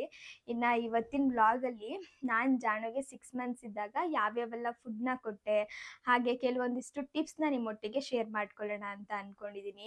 ಆ ಫುಡ್ ವಿಷಯಕ್ಕೆ ಸುಮಾರು ಜನ ಕಮೆಂಟ್ ಮಾಡ್ತಾ ಇದ್ರಿ. ಅಂದರೆ ಜಾಣುದು ಅನ್ನಪ್ರಸನ್ನ ಆಯಿತು ನೋಡಿ, ಅವಾಗಿಂದನೇ ಕೇಳ್ತಿದ್ರಿ ಜಾಣುಗೆ ಏನು ಫುಡ್ ಕೊಡ್ತಾ ಇದ್ದೀರಾ, ಯಾವ ಟೈಮಿಗೆ ಕೊಡ್ತಾ ಇದ್ದೀರಾ, ನಮ್ಮೊಟ್ಟಿಗೂ ಶೇರ್ ಮಾಡ್ಕೊಳ್ಳಿ ಶಿಲ್ಪ ಅಂತ ಹೇಳ್ಬಿಟ್ಟು. ನಾನೇನು ಅಂದ್ಕೊಂಡೆ ಅಂದರೆ 7 ಮಂತ್ಸ್ ಆಗಲಿ ಆಮೇಲೆ ನಿಮ್ಮೊಟ್ಟಿಗೆ ಶೇರ್ ಮಾಡ್ಕೊಳ್ಳೋಣ ಅಂತೇಳಿ ಅಂದ್ಕೊಂಡಿದ್ದೆ. ಯಾಕೆ ಗೊತ್ತಾ, ಇವಾಗ ಜಾಣು ಬಂದು ನನಗೆ ಫಸ್ಟ್ ಬೇಬಿ, ನನಗೆ ಯಾವುದೇ ಥರ ಎಕ್ಸ್ಪೀರಿಯೆನ್ಸ್ ಇಲ್ಲ. ನಾನು ಮೊದಲು ಎಕ್ಸ್ಪೀರಿಯೆನ್ಸ್ ಮಾಡಬೇಕು. ಮಗುಗೆ ಯಾವ ಫುಡ್ ಕೊಟ್ಟರೆ ಏನು ತೊಂದರೆ ಆಗುತ್ತೆ, ಯಾವ ಫುಡ್ ಕೊಡಬೇಕು ಕೊಡಬಾರ್ದು, ಯಾವ ಟೈಮಿಗೆ ಕೊಡಬೇಕು, ಇದ್ರ ಬಗ್ಗೆ ಎಲ್ಲ ನಾನು ಫಸ್ಟು ತಿಳ್ಕೊಳ್ಬೇಕು. ಆಮೇಲೆ ಮಗು ಕೊಡಬೇಕು, ಅದಾದಮೇಲೆ ನಿಮ್ಮ ಬಳಿ ಹೇಳ್ಬೇಕು. ಸುಮ್ಮನೆ ಯಾರೋ ಹೇಳಿದ್ನ ಯಾರೋ ಕೇಳ್ಕೊಂಡು ಬಂದು ನಿಮ್ಮ ಬಳಿ ಹೇಳಿದ್ರೆ ಅಷ್ಟೊಂದು ಚೆನ್ನಾಗಿರಲ್ಲ ಅಂತ ಹೇಳ್ಬಿಟ್ಟು ಪೂರ್ತಿಯಾಗಿ 7 ಮಂತ್ಸಿಗೆ ಬೀಳಲಿ, ಆಮೇಲೆ ನಿಮ್ಮೊಟ್ಟಿಗೆ ಶೇರ್ ಮಾಡ್ಕೊಳ್ಳೋಣ ಅಂತೇಳಿ ಅಂದ್ಕೊಂಡಿದ್ದೆ ಅಷ್ಟೇ. ಹಾಗೆ ಇನ್ನೊಂದು ಹೇಳ್ಬಿಡ್ತೀನಿ, ಇವತ್ತು ನಾನು ತೋರಿಸ್ತಿರೋ ರೆಸಿಪಿ ಇರ್ಬೋದು ಅಥವಾ ಹೇಳ್ತಿರೋ ವಿಚಾರ ಇರ್ಬೋದು, ಅದು ನನ್ನ ಮಗುಗೆ ಸಂಬಂಧಪಟ್ಟಂಥ ವಿಷಯ ಮಾತ್ರ ಆಯಿತಾ. ಇವತ್ತು ನಾನು ತೋರಿಸ್ತಿರೋ ರೆಸಿಪಿನ ನಿಮ್ಮ ಮಗುಗೂ ಕೂಡ ನೀವು ಮಾಡಿಕೊಡ್ಬೇಕು ಅಂತ ಏನಿಲ್ಲ. ಇಂಟ್ರೆಸ್ಟ್ ಇದ್ದರೆ ಮಾಡಿಕೊಡಿ, ಇಂಟ್ರೆಸ್ಟ್ ಇಲ್ಲ ಅಂದರೆ ಏನೂ ತೊಂದರೆ ಇಲ್ಲ. ಕೆಲವೊಂದು ಮಕ್ಕಳಿಗೆ ಅಡ್ಜಸ್ಟ್ ಆಗುತ್ತೆ, ಕೆಲವೊಂದು ಮಕ್ಕಳಿಗೆ ಅಡ್ಜಸ್ಟ್ ಆಗಲ್ಲ. ಸೊ ನಿಮ್ಮ ಮಗುಗೆ ಯಾವ ಫುಡ್ಡು ಅಡ್ಜಸ್ಟ್ ಆಗುತ್ತೆ, ಅಡ್ಜಸ್ಟ್ ಆಗಲ್ಲ, ಏನಕ್ಕೆ ಅವು ಜಾಸ್ತಿ ಇಂಟ್ರೆಸ್ಟ್ ತೋರಿಸ್ತಾರೆ, ಅದನ್ನೆಲ್ಲ ನೀವು ಒಬ್ಸರ್ವ್ ಮಾಡಿ ಅದನ್ನು ಕೊಡಲಿಕ್ಕೆ ಶುರು ಮಾಡ್ಕೊಳ್ಳಿ ಆಯಿತಾ. ಒಟ್ಟಿನಲ್ಲಿ ಇವತ್ತು ನನ್ನ ಎಕ್ಸ್ಪೀರಿಯೆನ್ಸ್ನ ನಿಮ್ಮೊಟ್ಟಿಗೆ ಶೇರ್ ಮಾಡ್ಕೊಳ್ತಾ ಇದ್ದೀನಿ ಅಷ್ಟೇ. ಹಾಗೆ ಕೆಲವೊಂದಿಷ್ಟು ಸಣ್ಣ ಪುಟ್ಟ ಟಿಪ್ಸ್ನ ಕೂಡ ಶೇರ್ ಮಾಡ್ತಾ ಇದ್ದೀನಿ. ಮೊದಲನೇದಾಗಿ ನಾನು ಜಾಣುಗೆ ಯಾವ್ಯಾವೆಲ್ಲ ಫುಡ್ ಕೊಟ್ಟೆ ಅನ್ನೋದನ್ನ ಹೇಳೋಕ್ಕಿಂತ ಮುಂಚೆ ಕೆಲವೊಂದಿಷ್ಟು ಟಿಪ್ಸ್ ಟಿಪ್ಸ್ನ ಶೇರ್ ಮಾಡ್ಕೊಂಡು ಬಿಡ್ತೀನಿ ಆಯಿತಾ. ಮೊದಲು ನಾವೇನು ಗೊತ್ತಾ, ಮಗುಗೆ ಫುಡ್ನ ಶುರು ಮಾಡಲಿಕ್ಕಿಂತ ಮುಂಚೆ ಡಾಕ್ಟರ್ನ ಕನ್ಸಲ್ಟ್ ಮಾಡಬೇಕು. ಇದೇ ಮೊದಲನೇ ಸ್ಟೆಪ್ ಆಯಿತಾ. ಈಗ 6 ಮಂತ್ಸ್ಗೆ ನಮಗೊಂದು ವ್ಯಾಕ್ಸಿನೇಷನ್ ಇರುತ್ತೆ, ಆವಾಗ ಡಾಕ್ಟ್ರ್ ಬಳಿ ಹೋಗ್ತೀವಲ್ವಾ, ಆವಾಗ ಪೂರ್ತಿಯಾಗಿ ನಾವು ಕೇಳ್ಕೊಳ್ಬೇಕು ಯಾವ ಫುಡ್ನ ಕೊಡಬೇಕು ಮಗುಗೆ ಶುರುವಿನಲ್ಲಿ, ಎಷ್ಟು ಕೊಡಬೇಕು, ಆಮೇಲೆ ಕನ್ಸಿಸ್ಟೆನ್ಸಿ ಯಾವ ಥರ ಇರಬೇಕು, ಜೊತೆಗೆ ಯಾವ್ಯಾವೆಲ್ಲ ವೆಜಿಟೇಬಲ್ಸು ಅಥವಾ ಫ್ರೂಟ್ಸಿಂದ ಅಲರ್ಜಿ ಬೇಗ ಆಗುತ್ತೆ ಅದನ್ನೆಲ್ಲ ಕೇಳಿ ತಿಳ್ಕೊಳ್ಬೇಕು ಆಯಿತಾ. ಡಾಕ್ಟ್ರು ನಮಗೆ ಎಲ್ಲ ವಿಚಾರನೂ ಕೂಡ ಡೀಟೇಲ್ ಆಗಿ ಎಕ್ಸ್ಪ್ಲೇನ್ ಮಾಡ್ತಾರೆ, ಆವಾಗ ನಮಗೊಂದು ಐಡಿಯಾ ಬರುತ್ತೆ. ನಾನು ಕೂಡ ಹಂಗೆ ಮಾಡಿದ್ದು ಆಯಿತಾ. ಡಾಕ್ಟರ್ನ ಒಂದ್ಸಲ ಕನ್ಸಲ್ಟ್ ಮಾಡಿ ಆಮೇಲೆ ಜಾಣಗೆ ಫುಡ್ನ ಕೊಡಲಿಕ್ಕೆ ಶುರು ಮಾಡ್ಕೊಂಡಿದ್ದು. ಆಮೇಲೆ ಇನ್ನೊಂದೇನು ಗೊತ್ತಾ, ಕೆಲವೊಬ್ಬರಿಗೆ ಡೌಟ್ ಇರುತ್ತೆ, ಈಗ 5 ಮಂತ್ಸ್ ಕಂಪ್ಲೀಟ್ ಆದ ಕೂಡಲೇ ಮಗು ಕೊಡಬೇಕಾ ಅಥವಾ 6 ಮಂತ್ ಕಂಪ್ಲೀಟ್ ಆದಮೇಲೆ ಕೊಡಬೇಕಾ ಅಂತ ಹೇಳ್ಬಿಟ್ಟು. ನಾನು ಡಾಕ್ಟ್ರನ್ನ ಕೇಳಿದಾಗ ಡಾಕ್ಟ್ರ್ ಹೇಳಿದ್ದು ಬಂದು 6 ಮಂತ್ಸ್ ಕಂಪ್ಲೀಟ್ ಆಗಿಬಿಡಬೇಕು, ಆಮೇಲೆ ನಾವು ಮಗುಗೆ ಫುಡ್ನ ಕೊಡ್ಲಿಕ್ಕೆ ಶುರು ಮಾಡ್ಕೊಳ್ಬೇಕು. 5 ಮಂತ್ಸ್ ಕಂಪ್ಲೀಟ್ ಆಗ್ತಿದ್ದಾಗೆ ಕೊಡ್ಲಿಕ್ಕೆ ಹೋಗಬಾರ್ದು ಅಂತ ಹೇಳಿ. ಯಾಕೆ ಗೊತ್ತಾ, ಈ ಎಲ್ಲ ಡಾಕ್ಟರ್ಸು ಇದನ್ನೇ ಅಲ್ವೇ ಹೇಳೋದು. ಅದಕ್ಕೆ ಏನು ಕಾರಣ ಅನ್ನೋದನ್ನ ನಾನು ನಿಮಗೆ ಶೇರ್ ಮಾಡಿಬಿಡ್ತೀನಿ ಇವತ್ತು. ಡಾಕ್ಟರ್ ಹೇಳಿದ ಪ್ರಕಾರ ನಾವು ಮಗುಗೆ ಬ್ರೆಸ್ಟ್ ಫೀಡಿಂಗ್ ಮಾಡ್ತಿರ್ತೀವಿ ಅಥವಾ ಫಾರ್ಮುಲಾ ಮಿಲ್ಕ್ನ ಕೊಡ್ತಾ ಇರ್ತೀವಿ, ಅದರಲ್ಲೇನೇ ಮಗುಗೆ ಬೇಕಾದಂತಹ ಎಲ್ಲ ಪೋಷಕಾಂಶಗಳು ಕೂಡ ಇರುತ್ತೆ ಆಯಿತಾ. ಅದರೊಟ್ಟಿಗೆ ನಾವು ಮತ್ತೆ ಇನ್ನು ಏನಾದ್ರೂ ಸರಿ ಮಾಡಿ ತಿನ್ಸೋದು ಮತ್ತೊಂದು ಮಾಡಿ ತಿನ್ಸೋದು ಮಾಡಿದಾಗ ಎಕ್ಸ್ಟ್ರಾ ಕೊಟ್ಟಂಗಾಗತ್ತೆ. ಆವಾಗ ಏನಾಗುತ್ತೆ ಅಂತ ಅಂದರೆ ಕೆಲವೊಂದು ಮಕ್ಕಳಿಗೆ ಒಬೆಸಿಟಿ ಆಗುತ್ತೆ, ಅಲರ್ಜಿ ಆಗುತ್ತೆ, ಫ್ಯೂಚರಲ್ಲಿ ಅವ್ರಿಗೆ ಡಯಾಬಿಟಿಸ್ ಕೂಡ ಬರ್ಬೋದು ಅಂತೇಳಿ ಡಾಕ್ಟರ್ ನಮ್ಗೆ ಹೇಳಿದ್ದು. ಅದಾದ್ಮೇಲೆ ಇನ್ನೊಂದು ಪಾಯಿಂಟ್ ಏನು ಅಂದರೆ, ಮಗುದು ಇನ್ನು ಡೈಜೆಷನ್ ಸಿಸ್ಟಮ್ ಅನ್ನೋದು ಎಲ್ಲ ಫುಡ್ನು ಕೂಡ ಡೈಜೆಸ್ಟ್ ಮಾಡ್ಕೊಳ್ಳಿಕ್ಕೆ ರೆಡಿ ಇರಲ್ಲ. ಹಾಗೆ ನಾವು ಫೋರ್ಸ್ ಆಗಿ ಎಲ್ಲನೂ ಕೂಡ ಕೊಡಲಿಕ್ಕೆ ಹೋಗಬಾರ್ದು, ಆವಾಗ ತೊಂದರೆಗಳು ಸ್ವಲ್ಪ ಜಾಸ್ತಿ ಆಗುತ್ತೆ ಅಂತ ಹೇಳಿದ್ದು. ಕೆಲವೊಬ್ರು 3 ತಿಂಗಳಿಗೆ ಕೊಟ್ಬಿಡ್ತಾರೆ, ಕೆಲವೊಬ್ರು 2.5 ತಿಂಗಳಿಗೆ ಕೊಡ್ಲಿಕ್ಕೆ ಶುರು ಮಾಡ್ಕೊಳ್ತಾರೆ, ಆವಾಗ ಈ ಥರದ್ದೆಲ್ಲ ತೊಂದರೆ ಆಗುತ್ತೆ ಅಂತ ಹೇಳ್ಬಿಟ್ಟು ಡಾಕ್ಟರ್ ನಮ್ಗೆ ಹೇಳಿದ್ದು ಆಯಿತಾ. ಇನ್ನು ನೆಕ್ಸ್ಟ್ ಏನಂತ ಅಂದರೆ, ನಾವು ಯಾವಾಗಲೂ ಅಷ್ಟೇ ಮಗುನ ಕೂರಿಸ್ಕೊಂಡೇನೆ ಊಟ ಮಾಡಿಸ್ಬೇಕು ಆಯಿತಾ. ಈ ಥರ ಮಲಗಿಸ್ಕೊಂಡು ಊಟ ಮಾಡಿಸೋದು ಅಥವಾ ಮಡ್ಲಲ್ಲಿ ಹಾಕೊಂಡು ಊಟ ಮಾಡಿಸೋದು ಈ ಥರ ಎಲ್ಲ ಮಾಡ್ಲಿಕ್ಕೆ ಹೋಗಬಾರ್ದು. ಯಾವಾಗಲೂ ಅಷ್ಟೇ ಕೂರಿಸ್ಕೊಂಡೇ ತಿನ್ನಿಸ್ಬೇಕು. ಅಕಸ್ಮಾತ್ ಮಗು ಇನ್ನೂ ಕೂರ್ತಾ ಇಲ್ಲ ಅಂತಂದರೆ ಆ ಕಡೆ ಈ ಕಡೆ ಪಿಲ್ಲೋಗಳನ್ನ ಸಪೋರ್ಟ್ ಕೊಟ್ಬಿಟ್ಟು ಅಥವಾ ಚೇರ್ ಮೇಲೆ ಈ ಥರ ಕೂರಿಸ್ಬಿಟ್ಟು ಸಪೋರ್ಟ್ ಕೊಟ್ಬಿಟ್ಟು ಆ ಥರ ತಿನ್ನಿಸ್ಬೇಕು ಹೊರತು ಮಲ್ಕೊಂಡು ಈ ಥರ ಎಲ್ಲ ತಿನ್ನಿಸ್ಲಿಕ್ಕೆ ಹೋಗಬಾರ್ದು. ಸಾಮಾನ್ಯವಾಗಿ ಎಲ್ಲ ಮಕ್ಕಳು ಕೂಡ 6 ತಿಂಗಳಿಗೆಲ್ಲ ಸ್ವಲ್ಪ ಕೂರ್ಲಿಕ್ಕೆ ಶುರು ಮಾಡ್ಕೊಂಡಿರ್ತಾರೆ, ಕತ್ತೆಲ್ಲ ನಿಂತಿರುತ್ತೆ, ಹಾಗೆ ಅವರು ಕೂಡ ಇಂಟ್ರೆಸ್ಟ್ ತೋರಿಸ್ತಾ ಇರ್ತಾರೆ ತಿನ್ಲಿಕ್ಕೆ. ನಾವು ಡಾಕ್ಟರ್ ಹತ್ರ ಕರ್ಕೊಂಡು ಹೋದಾಗ ಜಾಣವು ಕೂಡ ಅಷ್ಟೇನೆ, ಅವರು ಚೆಕ್ ಮಾಡಿದ್ರು ಕೂರ್ತಾ ಇದ್ದಾರಾ, ತಲೆ ನಿಂತಿದ್ಯಾ, ಆಮೇಲೆ ಇಂಟ್ರೆಸ್ಟ್ ಇದೆಯಾ ಮಗುಗೆ ತಿನ್ಲಿಕ್ಕೆ, ಇದನ್ನೆಲ್ಲ ಚೆಕ್ ಮಾಡಿದ್ರು. ಜಾಣು ಏನಂದ್ರೆ 5.5 ಮಂತಿಗೆಲ್ಲ ಸ್ವಲ್ಪ ಇಂಟ್ರೆಸ್ಟ್ ತೋರಿಸ್ತಾ ಇದ್ರು. ಇವಾಗ ನಾವೇನಾದ್ರೂ ಊಟ ಮಾಡ್ತಾ ಇದೀವಿ ಅಂತಂದ್ರೆ ಅದನ್ನ ಅಬ್ಸರ್ವ್ ಮಾಡ್ತಾ ಇದ್ರು. ಹಾಗೆ ಏನಾದ್ರೂ ಸ್ವಲ್ಪ ನಾವು ಕೈಯಲ್ಲಿ ಈ ತರ ಒಂದು ತುತ್ತನ್ನ ತಗೊಂಡೋಗಿ ಹಿಂಗ್ ಬಾಯಲ್ಲಿ ಇಡೋ ತರ ಹೋದ್ರೆ ಮಾಡೋರು, ಆಮೇಲೆ ಜೊಲ್ಸಿಸರು, ಇದನ್ನೆಲ್ಲ ಮಾಡ್ತಾ ಇದ್ರು ಆಯ್ತಾ. ಇದನ್ನೆಲ್ಲ ಮಾಡ್ತಿದ್ದಾರೆ ಅಂದ್ರೆ ಮಗು ತಿನ್ಲಿಕ್ಕೆ ರೆಡಿ ಆಗಿದೆ, ಡೈಜೆಷನ್ ಸಿಸ್ಟಮ್ ರೆಡಿ ಆಗಿದೆ ಅಂತ ಹೇಳಿ ಅರ್ಥ ಅಂತೆ. ಸೊ ಅದನ್ನೆಲ್ಲ ನೋಡ್ಕೊಂಡೆ ನಾವು ತಿನ್ನಿಸ್ಲಿಕ್ಕೆ ಹೋಗ್ಬೇಕು, ಸರಿನಾ. ಒಟ್ನಲ್ಲಿ ಒಂದ್ಸಲ ಡಾಕ್ಟರ್ನ ಕನ್ಸಲ್ಟ್ ಮಾಡಿ, ಅವ್ರು ನಿಮಗೆ ಇನ್ನೂ ಸ್ವಲ್ಪ ಡೀಟೇಲ್ ಆಗಿ ಹೇಳ್ತಾರೆ. ನೆಕ್ಸ್ಟ್ ಬಂದು ಮಗು ತಿನ್ಲಿಕ್ಕೆ ಆಸಕ್ತಿ ತೋರಿಸ್ತಾ ಇದೆ ಅಂತ ಹೇಳ್ಬಿಟ್ಟು ಎಲ್ಲಾನು ಕೂಡ ಒಟ್ಟಿಗೆ ನಾವು ತಿನ್ನಿಸ್ಲಿಕ್ಕೆ ಹೋಗ್ಬಾರ್ದು ಆಯ್ತಾ. ಅವಾಗ ಏನಾಗುತ್ತೆ ಅಂತ ಅಂದ್ರೆ ಡೈಜೆಷನ್ ಪ್ರಾಬ್ಲಮ್ ಆಗುತ್ತೆ, ಮತ್ತೆ ಮೋಷನ್ ಪ್ರಾಬ್ಲಮ್ ಆಗುತ್ತೆ, ಈ ತರ ಕೆಲವೊಂದಿಷ್ಟು ಸಮಸ್ಯೆ ಆಗುತ್ತೆ. ಹೊಟ್ಟೆ ಉಬ್ರ ಆಗೋದು, ಮಗುಗೆ ಹೊಟ್ಟೆ ನೋವು ಬರೋದು, ಈ ತರ ಎಲ್ಲ ತೊಂದರೆ ಆಗ್ಬಿಡುತ್ತೆ ಆಯ್ತಾ. ಮಗುಗೇನೋ ಆಸಕ್ತಿ ಇರುತ್ತೆ, ಶುರು ಅಲ್ವಾ, ಅದಕ್ಕೆಲ್ಲನವರು ತಿನ್ಲಿಕ್ಕೆ ಒಂಥರ ಕುತೂಹಲದಿಂದ ಕಾಯ್ತಿರ್ತಾರೆ, ಅದು ಬೇಕು ಇದು ಬೇಕು ಅಂತೇಳಿ. ಆದ್ರೆ ನಾವ್ ಅಮ್ಮಂದಿರು ನೋಡ್ಕೊಂಡು ಸ್ವಲ್ಪನೇ ಪರಿಚಯ ಮಾಡಿಸ್ತಾ ಬರ್ಬೇಕು, ಜಾಸ್ತಿ ಒಮ್ಮೆಲೆನೆ ಕೊಡ್ಲಿಕ್ಕೆ ಹೋಗ್ಬಾರ್ದು ಆಯ್ತಾ. ಆಮೇಲೆ ಇನ್ನೊಂದೇನ್ ಗೊತ್ತಾ, ನಾನ್ ಯಾವ್ದೇ ಕಾರಣಕ್ಕೆ ಜಾಣುಗೆ ಫೋರ್ಸ್ ಫೀಡಿಂಗ್ ಒಂದು ಮಾಡ್ತಿರ್ಲಿಲ್ಲ, ಈಗ್ಲೂ ಕೂಡ ಮಾಡೋದಿಲ್ಲ. ಈಗ ಏನಾದ್ರೂ ನಾನು 1-2 ಸ್ಪೂನ್ ಸರಿ ಮಾಡ್ಕೊಂಡಿದ್ದೆ ಅಂತ ಅನ್ಕೊಳ್ಳಿ, ಅದ್ರಲ್ಲಿ ಜಾಣು ಏನಾದ್ರು 1 ಸ್ಪೂನ್ ತಿಂದು ಒಂದ್ ಸ್ವಲ್ಪ ಅನ್ನೋ ತರ ಫೀಲ್ ಮಾಡಿದ್ರು ಅಂದ್ರೆ ನಾನು ಅಲ್ಲಿಗೆ ನಿಲ್ಲಿಸ್ಬಿಡ್ತಿದ್ದೆ. ಇಲ್ಲ ಪರವಾಗಿಲ್ಲ ನಾನು ಮಾಡಿದ್ದೀನಿ, ವೇಸ್ಟ್ ಆಗ್ಬಿಡುತ್ತೆ ಅಂತ ಹೇಳ್ಬಿಟ್ಟು ಫೋರ್ಸ್ ಆಗಿ ತಿನ್ನಿಸ್ಲಿಕ್ಕೆ ಹೋಗ್ತಿರ್ಲಿಲ್ಲ. ಆ ಥರ ಮಾಡಿದಾಗ ಏನಾಗುತ್ತೆ ಗೊತ್ತಾ, ಮಗು ಆ ಊಟದ ಮೇಲೆ ಆಸಕ್ತಿ ಕಳ್ಕೊಂಡ್ಬಿಡುತ್ತೆ. ಪ್ರತಿ ಸಲ ನಾವೇನಾದ್ರೂ ಒಂದು ಸ್ವಲ್ಪ ಕೊಡ್ಲಿಕ್ಕೆ ಹೋದ ತಕ್ಷಣ ಮಾಡೋದು, ಬೇಡ ಅಂತ ಹೇಳೋದು, ಈ ಥರ ಎಲ್ಲ ಶುರು ಮಾಡ್ಕೊಂಡ್ಬಿಡುತ್ತೆ. ಒಂದ್ಸಲ ಇಷ್ಟ ಆಗ್ತಾ ಇಲ್ವಾ ಅಂತ ಹೇಳ್ಬಿಟ್ಟು ಹಿಂಗಂದ್ರೆ ಆವಾಗಲೇ ನಾವು ನಿಲ್ಲಿಸ್ಬಿಡ್ಬೇಕು. ಮುಖ್ಯವಾಗಿ ನಾನು ಇನ್ನೊಂದು ವಿಷಯ ಹೇಳ್ಬೇಕು, ಏನಂದ್ರೆ ನಿಮಗೆ ಗೊತ್ತಿರುತ್ತೆ, ಮಗುಗೆ 1 ವರ್ಷ ಆಗೋವರೆಗೂ ಕೂಡ ಯಾವುದೇ ಕಾರಣಕ್ಕೂ ಉಪ್ಪು, ಸಕ್ಕರೆ, ಜೇನುತುಪ್ಪ ಇರ್ಬೋದು, ಬೆಲ್ಲ ಇರ್ಬೋದು, ಇದನ್ನೆಲ್ಲ ಕೊಡ್ಲಿಕ್ಕೆ ಹೋಗ್ಬಾರ್ದು ಅಂತೇಳಿ. ಏನು ಕೊಡಬಾರ್ದು ಅಂತ ಅಂದ್ರೆ ಅದ್ರಲ್ಲೆಲ್ಲ ಕಾಂಪ್ಲೆಕ್ಸ್ ಪ್ರೋಟೀನ್ ಇರುತ್ತೆ ಆಯಿತಾ. ಇದು ಬಂದು ಮಗುವಿನ ಆರೋಗ್ಯದ ಮೇಲೆ ತುಂಬಾ ಪರಿಣಾಮ ಬೀಳುತ್ತೆ. ಅದ್ರ ಬಗ್ಗೆ ಡೀಟೇಲಾಗಿ ಏನಾದರೂ ನಿಮಗೆ ಒಂದು ವಿಡಿಯೋ ಬೇಕು ಅನ್ನೋಂಗಿದ್ರೆ ಹೇಳಿ, ನಾನು ಇನ್ನೂ ಸ್ವಲ್ಪ ಚೆನ್ನಾಗಿ ತಿಳ್ಕೊಂಡು ನಿಮ್ಮೊಟ್ಟಿಗೆ ಶೇರ್ ಮಾಡ್ತೀನಿ. ಘನ ಆಹಾರನ ಕೊಡ್ತಾ ಇದ್ದೀವಿ ಅಂತ ಹೇಳ್ಬಿಟ್ಟು ಯಾವುದೇ ಕಾರಣಕ್ಕೂ ಬ್ರೆಸ್ಟ್ ಫೀಡಿಂಗ್ ಮಾಡೋದನ್ನ 1 ವರ್ಷದವರೆಗೂ ಕೂಡ ನಿಲ್ಲಿಸಬಾರ್ದು. ತಾಯಿ ಹಾಲಲ್ಲಿ ಇರುವಂತಹ ಶಕ್ತಿ ಬೇರೆ ಯಾವುದ್ರಲ್ಲೂ ಕೂಡ ಇರಲ್ಲ. ಹಾಗಾಗಿ 1 ವರ್ಷದವರೆಗೂ ಮಗುಗೆ ಬ್ರೆಸ್ಟ್ ಮಿಲ್ಕೇ ಮುಖ್ಯ ಆಗಿರುತ್ತೆ. ಈ ಮಾಮೂಲಿಯಾಗಿ ಸರಿ ಇದೆಲ್ಲ ಕೊಡ್ತೀವಲ್ಲ, ಅದೊಂದು ಪಾರ್ಟ್ ಅಷ್ಟೇ. Next timings. ನಾವಿವತ್ತು ಮಗುಗೆ ಯಾವ ಟೈಮ್ಗೆ ಫುಡ್ ಕೊಟ್ಟಿದ್ದೀವಿ ನೋಡಿ, ನಾಳೆನೂ ಕೂಡ ಅದೇ ಟೈಮಿಗೆ ಕೊಡಬೇಕು, ನಾಡಿದ್ದು ಕೂಡ ಅದೇ ಟೈಮಿಗೆ ಕೊಡಬೇಕು. ಅದೇ ಥರ ನಾವು ಫಾಲೋ ಮಾಡ್ಕೊಂಡು ಹೋಗ್ಬೇಕು. ಇವತ್ತು 9 ಗಂಟೆ ಕೊಡೋದು, ನಾಳೆ 3 ಗಂಟೆ ಕೊಡೋದು, ನಾಡಿದ್ದು ಸಂಜೆ ಕೊಡೋದು, ಈ ಥರ ಎಲ್ಲ ಮಾಡ್ಲಿಕ್ಕೆ ಹೋಗ್ಬಾರ್ದು ಆಯಿತಾ. ಹಾಗೆ ಯಾವಾಗಲೂ ಕೂಡ ನಾವು ಒಂದೇ ರೀತಿ ಫುಡ್ನು ಕೂಡ ಕೊಡ್ಲಿಕ್ಕೆ ಹೋಗ್ಬಾರ್ದು. ನಮ್ಮ ಮನೇಲಿ ಜಾಣಗೆ ಹೆಂಗೆ ಅಂತ ಅಂದರೆ ರಾಗಿ ಸರಿ ಅಂದ್ರೆ ತುಂಬ ಇಷ್ಟ ಆಯಿತಾ. ಅದನ್ನ ಯಾವ ಟೈಮಿಗೆ ಕೊಟ್ಟರು ಕೂಡ ಹೊಟ್ಟೆ ತುಂಬ ತಿನ್ಬಿಡ್ತಾರೆ. ಆದರೆ ನಾನು ಯಾವಾಗಲೂ ಅದನ್ನೇ ಕೊಡಲ್ಲ ಆಯಿತಾ. ನಾನು ಬೇರೆ ಬೇರೆನೂ ಕೊಡ್ತೀನಿ. ಮಗುಗೆ ಬೇರೆ ಬೇರೆ ಫುಡ್ಗಳನ್ನು ಕೂಡ ಪರಿಚಯ ಮಾಡಿಸ್ಬೇಕು. ನಾವೀಗ 6 ಮಂತ್ ಶುರುವಿನಲ್ಲಿ ಎಲ್ಲ ಫುಡ್ನು ಕೂಡ ಸ್ವಲ್ಪ ಕೊಡೋದೇನಕ್ಕೆ ಗೊತ್ತಾ, ಎಲ್ಲ ಫುಡ್ದು ಪರಿಚಯ ಆಗಲಿ, ಯಾವ ಫುಡ್ಡಿಂದ ಅಲರ್ಜಿ ಆಗುತ್ತೆ, ಯಾವ ಫುಡ್ಡಿಂದ ಅಲರ್ಜಿ ಆಗಲ್ಲ, ಇದೆಲ್ಲ ನಮಗೆ ಗೊತ್ತಾಗಲಿ ಅನ್ನೋ ಕಾರಣಕ್ಕೆ ನಾವು ಮಗುಗೆ ಫುಡ್ಗಳನ್ನ ಪರಿಚಯ ಮಾಡಿಸೋದು ಆಯಿತಾ. ಹಾಗಾಗಿ ಎಲ್ಲನೂ ಕೊಡಬೇಕು. ಎಲ್ಲದರಲ್ಲಿರುವಂತಹ ಪೋಷಕಾಂಶ ಮಗುಗೂ ಕೂಡ ಹೋಗಬೇಕು. ಹಾಗೆ ಅದು ಫ್ಯೂಚರಲ್ಲಿ ಕೂಡ ಅದನ್ನೆಲ್ಲ ಇಷ್ಟಪಟ್ಟು ತಿನ್ನಲಿಕ್ಕೆ ಶುರು ಮಾಡುತ್ತೆ. ಆಮೇಲೆ ಅಲರ್ಜಿ ಅಂತ ಹೇಳಿದ್ನಲ್ವಾ, ಈಗ ಸಾಮಾನ್ಯವಾಗಿ ಕೆಲವೊಂದು ಫುಡ್ಗಳನ್ನ ತಿಂದರೆ ಅಲರ್ಜಿ ಆಗುತ್ತೆ. ಅದನ್ನು ನಾವು ಆದಷ್ಟು ಅವಾಯ್ಡ್ ಮಾಡಬೇಕು. ಅಲರ್ಜಿ ಆಗದೆ ಇರುವಂತಹ ಫ್ರೂಟ್ಸ್ ಇರ್ಬೋದು, ವೆಜಿಟೇಬಲ್ಸ್ ಇರ್ಬೋದು, ಅಥವಾ ಕಾಳುಗಳಿರ್ಬೋದು, ಅದನ್ನು ಕೊಡಲಿಕ್ಕೆ ನಾವು ಶುರು ಮಾಡ್ಕೊಳ್ಬೇಕು. ನಾನು ಇದ್ರ ಬಗ್ಗೆ ಡಾಕ್ಟರ್ ಹತ್ರ ಕೇಳಿದಾಗ ಅವ್ರೇನು ಹೇಳಿದ್ರು ಅಂದರೆ, 95% ಯಾವ ಫುಡ್ಡಿಂದನೂ ಕೂಡ ಮಗುಗೆ ಸಾಮಾನ್ಯವಾಗಿ ಅಲರ್ಜಿ ಆಗಲ್ಲ. ನಿಮ್ಮ ಮನೇಲಿ ಯಾರಿಗಾದ್ರೂ ಅಲರ್ಜಿ ಸಮಸ್ಯೆ ಇತ್ತು ಅಂತ ಅನ್ಕೊಳ್ಳಿ. ಇವಾಗ ಅಪ್ಪುಗೆ ಏನಾದರೂ ಅಲರ್ಜಿ ಇತ್ತು ಅಂತ ಅನ್ಕೊಳ್ಳಿ, ಅವ್ರಿಗೇನೋ ಅಲಸಂದೆ ಕಾಳು ತಿಂದರೆ ಅವ್ರಿಗೆ ಅಲರ್ಜಿ ಆಯಿತಾ. ನಾವು ಮಗುಗೆ ಅಲಸಂದೆ ಕಾಳು ಕೊಡಬೇಕಾದ್ರೆ ಸ್ವಲ್ಪ ಹುಷಾರಾಗಿ ಕೊಡಬೇಕು. ಅದರಿಂದ ಆಗುವಂಥ ಸಾಧ್ಯತೆ ಇರುತ್ತೆ. ನಮ್ಗೆ ಯಾರಿಗೂ ಕೂಡ ಯಾವುದೇ ಫುಡ್ನ ತಿಂದರೆ ಅಲರ್ಜಿ ಇಲ್ಲ ಅಂದಾಗ ಏನು ಕೂಡ ತೊಂದರೆ ಆಗಲ್ಲ, ಆರಾಮಾಗಿ ನೀವು ತಿನ್ನಿಸ್ಬೋದು ಅಂತ ಹೇಳ್ಬಿಟ್ಟು ಡಾಕ್ಟರ್ ನನಗೆ ಹೇಳಿದ್ದು ಆಯಿತಾ. ಈಗ ಆಮೇಲೆ ಸಾಧ್ಯವಾದಷ್ಟು ನಾವು ಹಗಲೊತ್ತಿನಲ್ಲೇನೆ ಮಗುಗೆ ತಿನ್ನಿಸ್ಲಿಕ್ಕೆ ಶುರು ಮಾಡ್ಕೊಳ್ಬೇಕು. ಯಾಕೆ ಗೊತ್ತಾ, ಈ ಟೈಮಲ್ಲಿ ನಾವು ಫುಡ್ ಕೊಟ್ಟಾಗ ಒಂದು ಫುಡ್ಡಿಂದ ಅಲರ್ಜಿ ಆಯಿತು ಅಂತ ಹೇಳಿ ಅಂದ್ಕೊಳ್ಳಿ, ಆವಾಗ ನಾವು ತಕ್ಷಣಕ್ಕೆ ಹಾಸ್ಪಿಟಲ್ಗೆ ಹೋಗ್ಬೋದು. ಎಲ್ಲ ಹಾಸ್ಪಿಟಲ್ ಕೂಡ ಓಪನ್ ಇರುತ್ತೆ. ನೈಟ್ ಏನಾದರೂ ಈ ಥರ ಆದರೆ ಸ್ವಲ್ಪ ಕಷ್ಟ ಆಗಿಬಿಡುತ್ತೆ. ರಾತ್ರಿ ಹೊತ್ತು ಮಧ್ಯರಾತ್ರಿ ಟೈಮಲ್ಲಿ ನೀವೆಲ್ಲಿ ಹುಡ್ಕೊಂಡು ಹೋಗ್ತೀರಾ. ಸೊ ಅದಕ್ಕೆ ನಾವು ಚಾನ್ಸ್ ತೊಗೊಳ್ಲಿಕ್ಕೆ ಹೋಗ್ಬಾರ್ದು. ಹಗಲೊತ್ತಿನಲ್ಲೇನೆ ಮಗುಗೆ ಫುಡ್ನ ತಿನ್ನಿಸ್ಲಿಕ್ಕೆ ಶುರು ಮಾಡಬೇಕು. ಇಷ್ಟು ನಾನು ತಿಳ್ಕೊಂಡಿರುವಂತಹ ಕೆಲವೊಂದಿಷ್ಟು ವಿಚಾರ ಆಯಿತಾ. ಅದನ್ನು ನಾನು ಇವತ್ತು ನಿಮ್ಮೊಟ್ಟಿಗೆ ಶೇರ್ ಮಾಡಿಕೊಂಡೆ.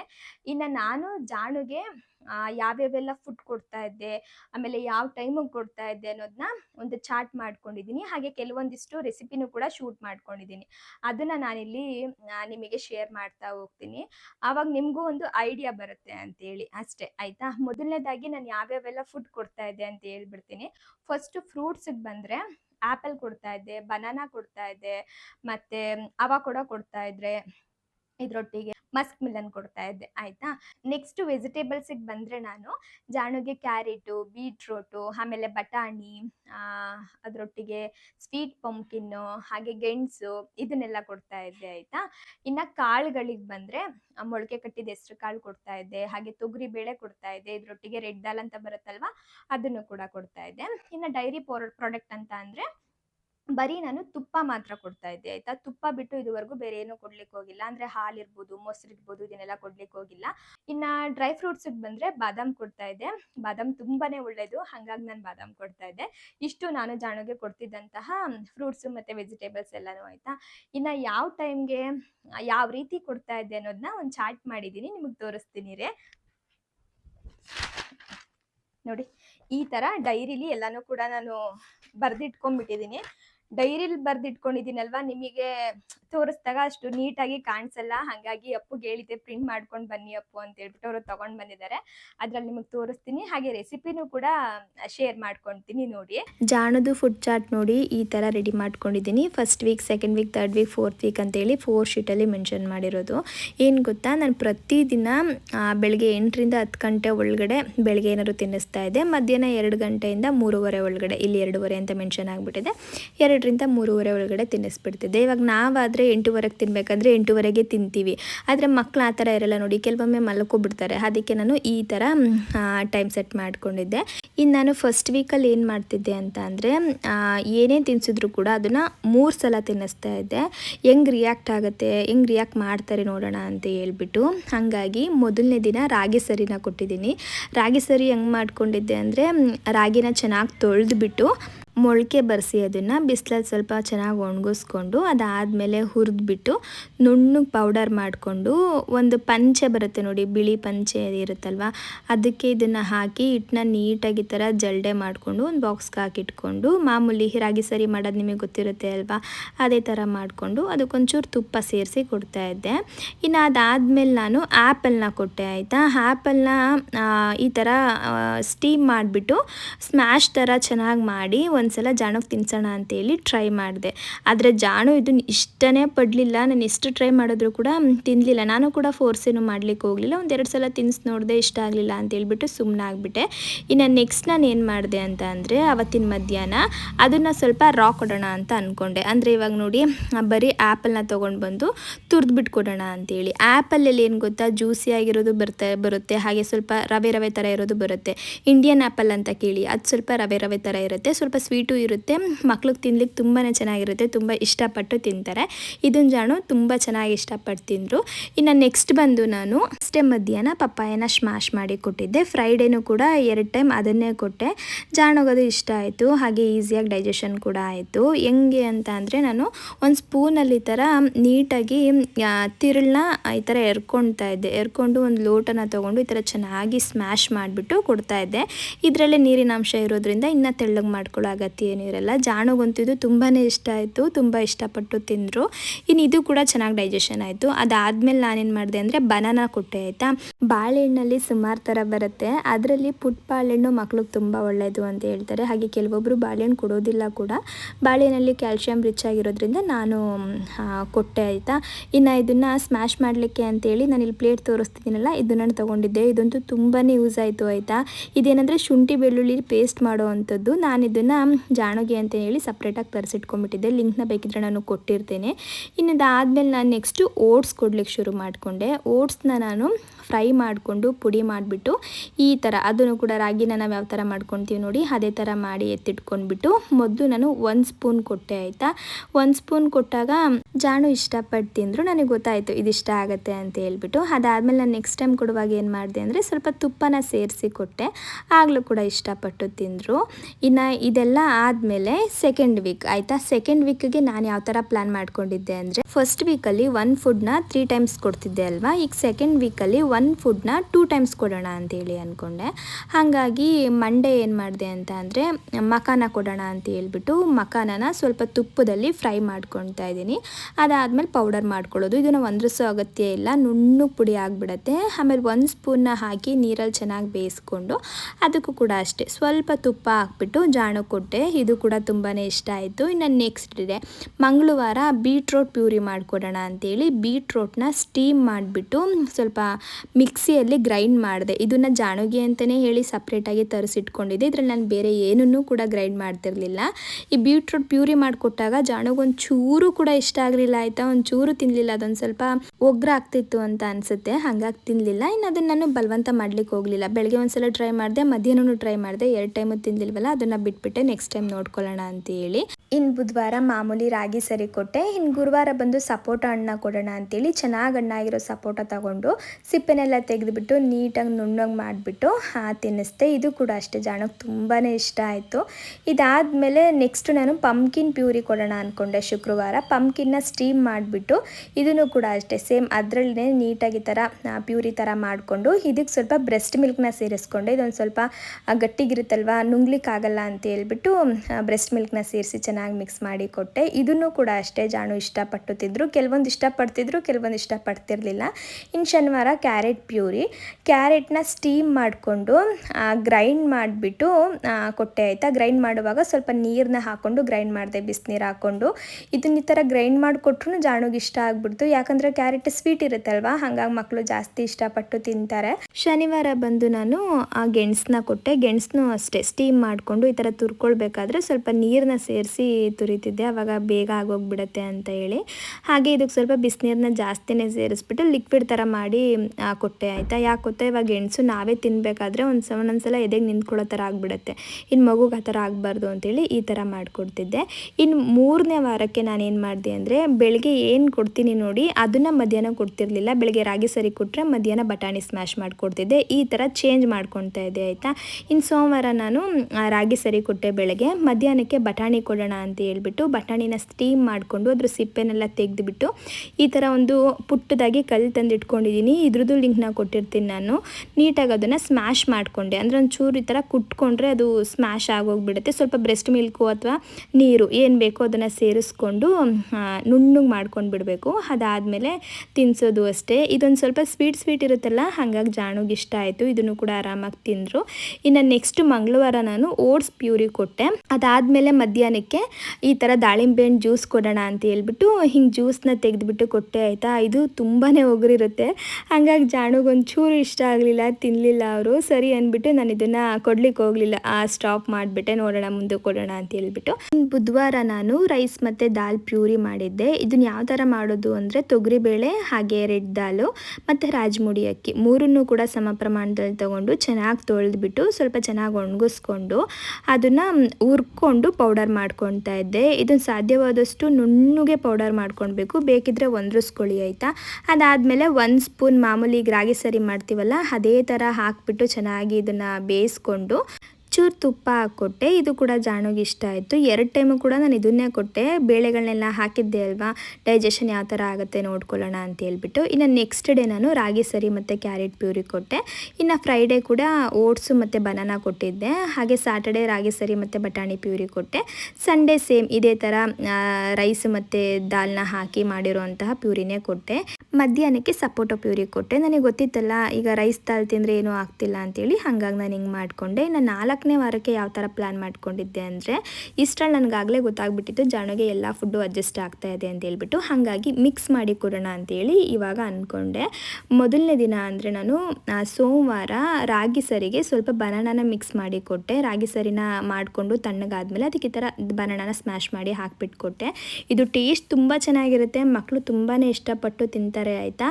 ಅದಾದಮೇಲೆ ನೆಕ್ಸ್ಟು ಮಧ್ಯಾಹ್ನಕ್ಕೆ ನಾನು ಏನು ಮಾಡಿದೆ ಅಂತ ಅಂದರೆ, ಬಾದಾಮನ್ನ ಕೊಡ್ತಾಯಿದ್ದೀನಿ. ಬಾದಾಮನ್ನ ನೆನೆಸ್ಕೊಂಡು ಸಿಪ್ಪೆ ತೆಗೆದ್ಬಿಟ್ಟು ಈ ಥರ ತೇಯ್ಕೊಳ್ಳೋದು, ಸ್ವಲ್ಪ ಬ್ರೆಸ್ಟ್ ಮಿಲ್ಕು ಅಥವಾ ನೀರನ್ನ ಹಾಕ್ಬಿಟ್ಟು ಈ ಥರ ತೇಯ್ಬೋದು. ಅದಾದಮೇಲೆ ಕೊಡೋದು ಆಯಿತಾ. ಇದು ಅಷ್ಟೇ ಚೆನ್ನಾಗಿರುತ್ತೆ, ತಿಂತಾರೆ. ಈ ಮಕ್ಕಳು ಬ್ರೈನ್ ಬೆಳವಣಿಗೆಗಂತೂ ಇದು ತುಂಬಾ ಒಳ್ಳೆಯದು. ಇನ್ನು ಮಂಗಳವಾರ ನಾನು ಮಕಾನ ಮತ್ತು ಸ್ವೀಟ್ ಪೊಟೊಟೋನ ಸ್ಮ್ಯಾಶ್ ಮಾಡಿ ಕೊಟ್ಟೆ, ಎರಡನ್ನೂ ಕೂಡ ಮಿಕ್ಸ್ ಮಾಡಿ. ಇದಕ್ಕೆ ಬೇಕಿದ್ರೆ ಸ್ವಲ್ಪ ತುಪ್ಪ ಕೂಡ ಸೇರಿಸ್ಕೊಳ್ಬೋದು. ನಾನು ಫಸ್ಟ್ ಡೇ ತುಪ್ಪ ಸೇರಿಸಲಿಲ್ಲ.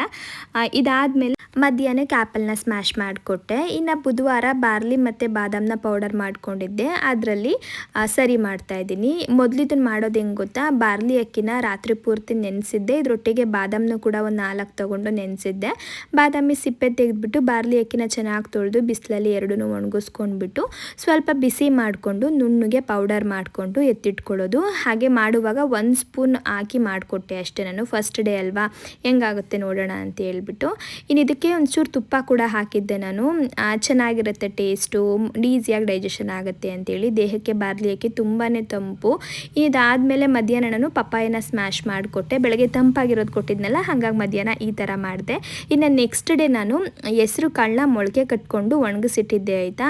ಅದರೊಟ್ಟಿಗೆ ಇವಾಗ ರವೆನ ಸೇರಿಸ್ತಾ ಇದ್ದೀನಿ. ಮೊದಲು ಹೆಸರು ಕಾಳನ್ನ ತುಪ್ಪದಲ್ಲಿ ಚೆನ್ನಾಗಿ ಫ್ರೈ ಮಾಡಬೇಕು, ಇದ್ರದ್ದು ವಾಸನೆ ಎಲ್ಲ ಹೋಗಬೇಕು, ಅಲ್ಲಿವರೆಗೂ ಫ್ರೈ ಮಾಡಿಕೊಂಡು ಅದಾದಮೇಲೆ ರವೆನೂ ಕೂಡ ಹಾಕಿ ಒಂಚೂರು ಫ್ರೈ ಮಾಡಿಬಿಟ್ಟು ಇದನ್ನು ಕೂಡ ನುಣ್ಣು ಪುಡಿ ಮಾಡಿಟ್ಕೊಂಡು ಗಂಜಿ ಥರ ಮಾಡಿಬಿಟ್ಟು ಕೊಟ್ಟೆ. ಇದನ್ನು ಮಾಡಬೇಕಾದ್ರೆ ಲೋ ಫ್ಲೇಮಲ್ಲೇ ಮಾಡಬೇಕು. ಹೆಸರು ಕಾಳನ್ನ ಹಾಕಿರ್ತೀವಲ್ವ, ಅದು ಚೆನ್ನಾಗಿ ಕುಕ್ ಆಗಬೇಕು. ನಾನು ಸ್ವಲ್ಪ ತೆಳ್ಳಾಗಿ ಮಾಡ್ಕೊಂಡಿದ್ದೆ, ಯಾಕಂದರೆ ಫಸ್ಟ್ ಟೈಮ್ ಕೊಡ್ತಿರೋದಲ್ವ, ನೋಡೋಣ ಅಂತ ಹೇಳ್ಬಿಟ್ಟು. ಹಾಗೆ ಇದ್ರಕ್ಕೊಂಚೂರು ತುಪ್ಪ ಕೂಡ ಸೇರಿಸಿ ಕೊಟ್ಟೆ, ಕಾಳಿಂದು ಸ್ಮೆಲ್ ಸ್ವಲ್ಪ ಕಡಿಮೆ ಆಗಲಿ ಅಂತೇಳಿ.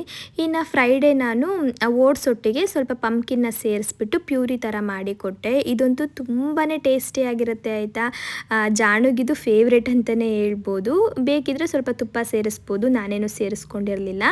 ಇನ್ನು ಮಧ್ಯಾಹ್ನಕ್ಕೆ ನಾನು ಸಪೋಟ ಕೊಟ್ಟೆ. ಬೆಳಗ್ಗೆ ತರಕಾರಿ ಕೊಟ್ಟಿದ್ದೆ ಅಲ್ಲ, ಹಾಗಾಗಿ ಮಧ್ಯಾಹ್ನ ಹಣ್ಣು ಕೊಟ್ಟೆ. ಇನ್ನು ಸ್ಯಾಟರ್ಡೆ ದಾಲು ಮತ್ತು ಅಕ್ಕಿ ಇತ್ತಲ್ವ, ಪುಡಿ ಮಾಡಿದ್ನಲ್ವ, ಅದಕ್ಕೆ ಪಾಲಕ್ ಸೊಪ್ಪನ್ನ ಸೇರಿಸ್ಕೊಳ್ತಾ ಇದ್ದೀನಿ. ಪಾಲಕ್ನ ಬೇಯಿಸ್ಬಿಟ್ಟು ಈ ಥರ ನುಣ್ಣಗೆ ಗ್ರೈಂಡ್ ಮಾಡಿಬಿಟ್ಟು ಆ ಪೌಡರ್ನ ಬಿಸಿನೀರಲ್ಲಿ ಹಾಕ್ಕೊಂಡು ಅದಕ್ಕೆ ಇದನ್ನು ಕೂಡ ಸೇರಿಸಿ ಸ್ವಲ್ಪ ಚೆನ್ನಾಗಿ ಕುದಿಸ್ಕೊಂಡು ಪ್ಯೂರಿ ಥರ ಮಾಡಿಕೊಟ್ಟೆ. ಇದನ್ನು ಜಾಣು ಅಷ್ಟು ಇಷ್ಟಪಟ್ಟು ತಿನ್ನಲಿಲ್ಲ. ಪಾಲಕಲ್ಲಿ ತುಂಬಾ ಒಳ್ಳೇದಲ್ವ ಮಗು ಕೊಟ್ಟರೆ, ಹಾಗಾಗಿ ಈ ಥರ ಮಾಡಿಕೊಟ್ಟಿದ್ದೆ ಒಂದಿನ. ಅದಾದಮೇಲೆ ನೆಕ್ಸ್ಟ್ ನಾನು ಬಾಳೆಹಣ್ಣು ಹಾಗೆ ಅವಕೋಡ ಎರಡನ್ನೂ ಕೂಡ ಮಿಕ್ಸ್ ಮಾಡಿ ಕೊಟ್ಟೆ ಆಯಿತಾ. ಸಾಮಾನ್ಯವಾಗಿ ಅವಕೋಡನ ಮಕ್ಕಳು ತಿನ್ಲಿಕ್ಕೆ ಇಷ್ಟಪಡಲ್ಲ, ಮಗು ಅಂತೂ ಇಷ್ಟಪಡೋದೇ ಇಲ್ಲ, ಯಾಕಂದರೆ ಅದು ಟೇಸ್ಟ್ ಇರಲ್ಲ, ಏನೋ ಒಂಥರ ಇರುತ್ತೆ ಅಂತ ಹೇಳ್ಬಿಟ್ಟು. ಅವಾಗ ಈ ಥರ ಬಾಳೆಹಣ್ಣನ್ನು ಮಿಕ್ಸ್ ಮಾಡಿ ಕೊಟ್ಟಾಗ ಆರಾಮಾಗಿ ತಿನ್ಕೊಳ್ತಾರೆ. ಬಾಳೆಹಣ್ಣಲ್ಲಿ ಸ್ವೀಟ್ ಇರುತ್ತಲ್ವ, ಹಾಗಾಗಿ ಗೊತ್ತಾಗಲ್ಲ ಅಂತ ಹೇಳ್ಬಿಟ್ಟು ಹಿಂಗೆ ಕೊಟ್ಟೆ. ಇದು ಕೂಡ ಅಷ್ಟೇ ಚೆನ್ನಾಗಿ ಅನ್ನಿಸ್ತು, ಜಾಣು ಚೆನ್ನಾಗಿ ತಿಂದರು. ನಾನು ಕೊಡಬೇಕಾದ್ರೆ ಸ್ವಲ್ಪ ಬ್ರೆಸ್ಟ್ ಮಿಲ್ಕ್ನು ಮಿಕ್ಸ್ ಮಾಡಿ ಕೊಟ್ಟಿದ್ದೆ, ಸ್ವಲ್ಪ ಗಟ್ಟಿಗಾಗ್ಬಿಡುತ್ತಲ್ವ, ನುಂಗುವಾಗ ಕಷ್ಟ ಆಗುತ್ತೆ ಅಂತ ಹೇಳ್ಬಿಟ್ಟು. ಅದಾದಮೇಲೆ ಸಂಡೇ ನಾನು ರಾಗಿ ಸರಿಗೆ ಸ್ವಲ್ಪ ಬೀಟ್ರೋಟ್ನ ಮಿಕ್ಸ್ ಮಾಡಿ ಕೊಟ್ಟೆ. ಬೀಟ್ರೋಟ್ ತಿಂದಿರ್ದಿಲ್ವಲ್ಲ ಜಾಣು, ಹಿಂಗಾದರೂ ತಿಂತಾರೇನೋ ನೋಡೋಣ ಅಂಥೇಳಿ ಹಿಂಗೆ ತಿಂದರು. ಬೀಟ್ರೋಟ್ನ ಮತ್ತೆ ರಾಗಿ ಸರಿಗೆ ಹಾಕಿ ಬಿಸಿ ಮಾಡಿಕೊಟ್ಟೆ ಅಲ್ವಾ, ಹಾಗಾಗಿ ಇಷ್ಟ ಆಯಿತು ಅನಿಸುತ್ತೆ. ಇನ್ನು ಮಧ್ಯಾಹ್ನಕ್ಕೆ ಮಸ್ಕ್ ಮಿಲನ್ ಕೊಟ್ಟೆ. ಮಗುಗೇನು ಗೊತ್ತಾ, ಹಣ್ಣುಗಳನ್ನೆಲ್ಲ ಮಿಕ್ಸಿ ಮಾಡಿ ಕೊಟ್ಬಿಟ್ರೆ ಟೇಸ್ಟು ಚೇಂಜ್ ಆಗಿಬಿಡುತ್ತಲ್ವ, ಹಾಗಾಗಿ ತಿನ್ಲಿಕ್ಕೆ ಇಷ್ಟಪಡಲ್ಲ ಅವರು, ಅದಕ್ಕೆ ನಾನು ಇದನ್ನು ತರಿಸ್ಕೊಂಡಿದ್ದು. ಇನ್ನು ಪ್ಯೂರಿ ಎಲ್ಲ ಮಾಡಬೇಕಾದ್ರೆ ನಡೆಯುತ್ತೆ, ಮತ್ತೆ ಬಿಸಿ ಮಾಡ್ತೀವಲ್ಲ, ಆವಾಗ ಟೇಸ್ಟ್ ಏನು ಅಷ್ಟೊಂದು ಚೇಂಜ್ ಆಗಲ್ಲ, ಆವಾಗ ಕೊಟ್ಟರೆ ತಿಂತಾರೆ. ಇನ್ನು ನಾನು ಜಾಣುಗೆ ಏನೇ ತಿನ್ಸಿದ್ರು ಕೂಡ ಸಪ್ರೇಟಾಗಿ ಪಾತ್ರೆಗಳನ್ನ ಇಟ್ಕೊಂಡ್ಬಿಟ್ಟಿದ್ದೆ, ಅದರಲ್ಲೇ ರೆಡಿ ಮಾಡಿ ತಿನ್ನಿಸ್ತಾ ಇದ್ದೆ.